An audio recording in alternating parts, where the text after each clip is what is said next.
Due to insufficient climate action today, overshooting the 1.5 degree limit of the Paris Agreement is a distinct possibility.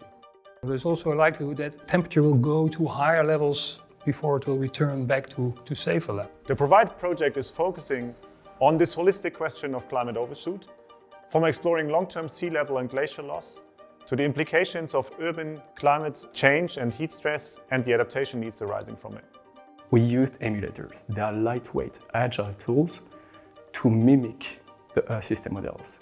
We actually developed the PROVIDE Climate Risk Dashboard, which is a web tool where one can access user-friendly visualizations of projections of impacts of climate change.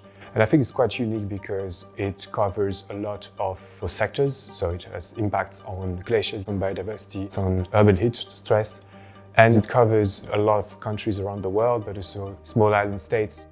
For glaciers, the dashboard shows that actually every degree of warming matters. If the ice melts, it will eventually reach the ocean, and that will contribute to sea level rise. But then there are also more local effects. Initially, there will be a lot of water due to this glacier melt, which can cause flooding for the communities downstream, also can impact the agriculture sector. But once these are gone, then there will be droughts and water scarcity.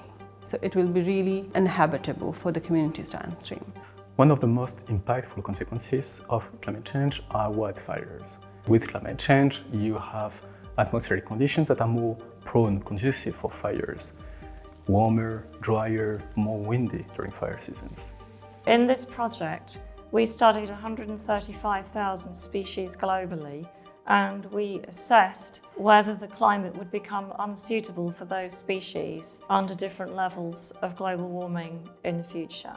Under current policies, global temperatures would rise by approximately 3 degrees by the end of the century, and in that case, we project that species richness on land would fall by an average of 50%. If global warming is limited to 1.5 degrees, the loss would be reduced to 25%.